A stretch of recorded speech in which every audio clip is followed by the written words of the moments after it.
ಒಂದೂರಿನಲ್ಲಿದ್ದ ಬಡ ದಂಪತಿಗಳ ಬಳಿ ಒಂದು ಹಸುವಿತ್ತು. ಹಸು ಕೊಡುವ ಹಾಲೇ ಅವರ ಜೀವನಾಧಾರ.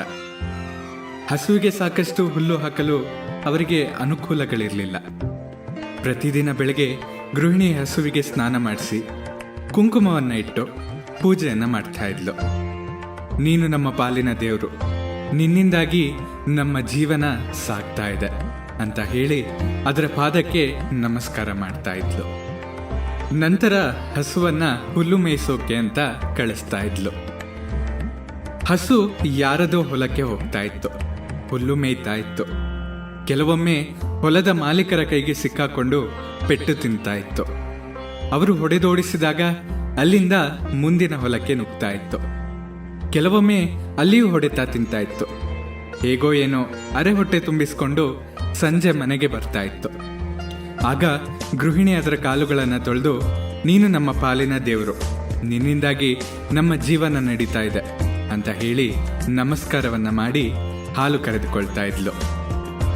ಒಮ್ಮೆ ಎಲ್ಲೂ ಹಾಲು ಸಿಗದೆ ಬೇಸರಗೊಂಡ ಹಸು ಊರಂಚಿನಲ್ಲಿದ್ದ ಕಾಡಿನೊಂದಕ್ಕೆ ನುಗ್ಗುತ್ತೆ. ಕಾಡಿನಲ್ಲಿ ದೊಡ್ಡ ಹುಲ್ಲುಗಾವಲೇ ಇತ್ತು. ಹಸು ಖುಷಿಯಿಂದ ಹುಲ್ಲು ಮೇಯ್ತಾ ಇತ್ತು. ಬೈಯುವವರು ಹೊಡೆಯುವವರು ಯಾರೂ ಇರಲಿಲ್ಲ. ಕಾಡಿನಲ್ಲೇ ವಾಸವಾಗಿದ್ದ ಮತ್ತೊಂದು ಹಸುವಿನ ಪರಿಚಯವಾಯಿತು. ಎರಡೂ ಕಷ್ಟ ಸುಖವನ್ನ ಹೇಳಿಕೊಂಡು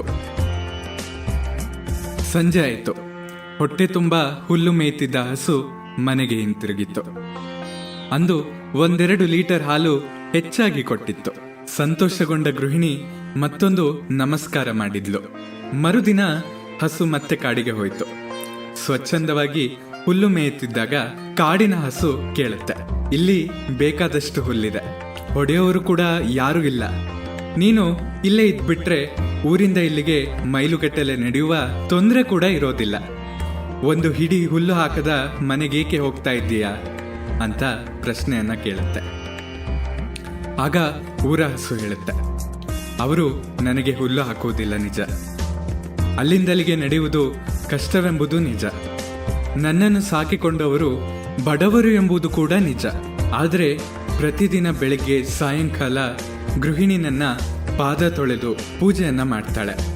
ನಮಸ್ಕಾರವನ್ನ ಮಾಡಿ, ನೀನೇ ನನ್ನ ಪಾಲಿನ ದೇವರು, ನಿನ್ನಿಂದಾಗಿ ನಮ್ಮ ಜೀವನ ನಡೀತಾ ಇದೆ ಅಂತ ಒಳ್ಳೆಯ ಮಾತುಗಳನ್ನ ಹೇಳ್ತಾಳೆ. ಇದನ್ನ ಕೇಳಿದಾಗ ಒಂದು ರೀತಿಯ ಆನಂದವಾಗತ್ತೆ.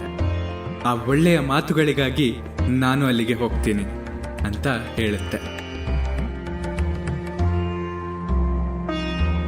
ಎಂದು ಯಾರಿಂದಲೂ ಒಳ್ಳೆಯ ಮಾತು ಕೇಳದಿದ್ದ ಕಾಡಿನ ಹಸುವಿಗೆ ಊರ ಹಸುವಿನ ಮಾತು ಅರ್ಥವಾಗೋದಿಲ್ಲ. ಇಲ್ಲಿಗೆ ಕತೆ ಮುಗಿಯುತ್ತೆ. ಆದರೆ ಅದರ ಸಂದೇಶಕ್ಕೆ ಅಂತ್ಯವಿಲ್ಲ.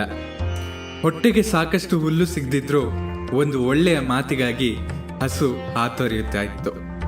ಹಾಗೆ ನಮ್ಮ ಮನೆಯವರು, ಮಕ್ಕಳು, ಸಹೋದ್ಯೋಗಿಗಳು, ಗೆಳೆಯರು ಎಲ್ಲರೂ ಒಳ್ಳೆಯ ಮಾತಿಗಾಗಿ ಹಾತೊರೆಯುತ್ತಾ ಇದ್ದಾರೆ ಅಲ್ವೇ? ಇದನ್ನ ನೀವು ಕೂಡ ಒಮ್ಮೆ ಯೋಚನೆ ಮಾಡಿ.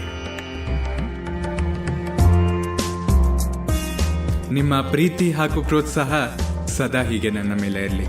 ನಿಮ್ಮ ಅನಿಸಿಕೆಗಳನ್ನ ನನ್ನ ಬಳಿ ಹಂಚಿಕೊಳ್ಳಿ. ಸದಾ ಕೇಳ್ತಾ ಇರಿ ಅವಿಭಾಜಿತ ಪಾಡ್ಕಾಸ್ಟ್. ನಾನು ಸಂಕೇತ್ ಭಟ್.